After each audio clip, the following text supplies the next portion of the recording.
La cultura política de los colombianos. Utilizamos la noción de cultura política cuando pretendemos estudiar los modelos o matrices culturales que están implícitos en nuestra concepción de la política. Dentro de los rasgos más característicos de la cultura política colombiana, podemos referenciar los siguientes. Primero, el bipartidismo como tradición política. La existencia de los dos partidos tradicionales forma parte de la tradición política colombiana, la cual se reproduce y modifica bajo ciertas condiciones o parámetros, independientemente de la coherencia de sus argumentos. Existe un amplio consenso sobre la característica particular de la historia colombiana, de la existencia por más de un siglo de argumentos partidistas, tanto liberales como conservadores, que guiaron propósitos, actitudes, motivaciones, instituciones y hábitos políticos de los colombianos. A través del arraigo bipartidista, la élite liberal y conservadora ha mostrado experiencia y astucia política, lo que le ha permitido enfrentar las diferentes crisis a lo largo de su historia y lograr mantener ciertos niveles de legitimidad. Encontramos también la violencia. Según Gonzalo Sánchez, a los colombianos nos identifica algo que nos destruye, y es la violencia. Como heredera del siglo XIX, la violencia expresada hasta por las mujeres y los niños y manifestada por grandes pasiones y sangrientos sucesos se constituyó en una especie de fatalismo colectivo que lleva a considerar los comportamientos violentos como una característica normal de nuestro hombre. También encontramos el clientelismo. Desde el siglo XIX, los partidos tradicionales recurrieron a la búsqueda de lealtades políticas, creando un circuito de imaginarios, fidelidades y lenguajes en una sociedad predominante agraria, situación que permitiría una efectiva integración política de la nación.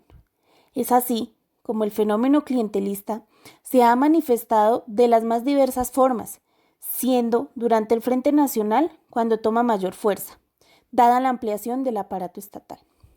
La pérdida de mística partidista y el desapasionamiento por la bandera. No obstante, los intentos de la Constitución de 1991 por eliminar esta práctica con la supresión de los auxilios parlamentarios, el clientelismo permanece aún en el sistema político colombiano, ya que lo que hubo fue un desplazamiento del ámbito del legislativo al del ejecutivo, lo que vendría a traducirse en un posible favorecimiento electoral para el partido de gobierno. También en la historia de Colombia encontramos el imaginario colectivo del pueblo y la nación. La imagen que los sectores populares como grupos subalternos se hacen de sí mismos y la que tienen las élites dirigentes sobre el pueblo forma parte del imaginario colectivo y como tales tiene implicaciones para la legitimidad del poder político. La concepción del pueblo, sobre todo a lo largo del siglo XX, ha sido peyorativa y tiene relación con una visión muy jerarquizada de la sociedad que ha llevado a las élites a considerarse los abanderados de la modernidad y, por tanto, a ejercer una misión tutelar sobre las clases inferiores. Observamos en nuestro caso que con el asesinato de Gaitán se simbolizó la imposibilidad de avanzar hacia un reencuentro del pueblo y la nación, de manera que, como afirma Herbert Brown, significó el aplazamiento indefinido del reconocimiento del lugar del pueblo colombiano en el escenario político, social y simbólico nacional. Una frustración colectiva más y el deslizamiento del país hacia la página sombría de la violencia. En cuanto a la nación, la idea que se tiene de pertenecer a ella, a la vez que permite compartir una misma cultura, posibilita crear una aproximación entre la unidad cultural y la política, buscando eliminar las diferencias entre dirigentes y dirigidos. Es decir, se convierte en fundamento para legitimar el sistema político.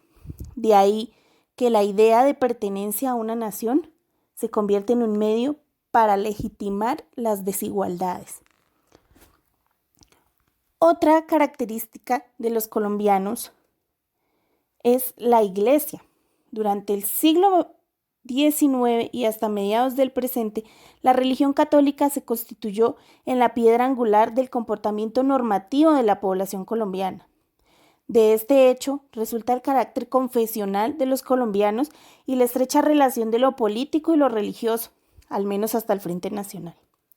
Si bien históricamente la Iglesia encarnó el espíritu antimodernista y signó la formación de valores en los colombianos, hoy su papel en la cultura de Colombia le permite reorientar su relación con la sociedad.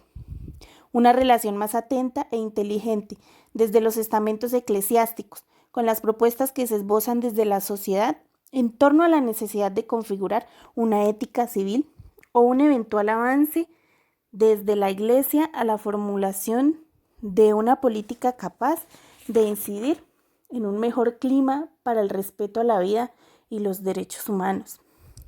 Encontramos también la tradición civilista, en donde existe una tradición civilista en la cultura política de las clases dirigentes. Gracias a la existencia de libertades individuales, se han abierto espacios para que surjan elementos de cultura democrática. Por otro lado, las Fuerzas Armadas han ocupado un lugar secundario de manera que no existe en Colombia una tradición de dictaduras militares.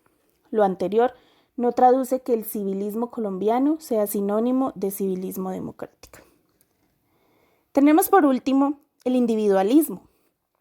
La aplicación del modelo neoliberal de desarrollo ha creado un laissez-faire cultural, donde no están muy claras las reglas del juego entre los actores.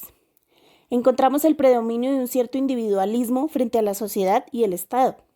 La ausencia de unas reglas de juego que regulen las relaciones interpersonales ha fomentado el juego sucio, marcando de paso una gran insolidaridad entre los colombianos. Se podría llamar la ética avionada, que signa el comportamiento de los ciudadanos. En conclusión, la construcción de la cultura política implica un mundo de interacciones entre varios actores, partidos políticos, fuerzas armadas, la Iglesia, los medios de comunicación, los centros educativos, la familia, los intelectuales, los gremios, los grupos de presión, pero como elemento orientador, las ideologías. Muchas gracias.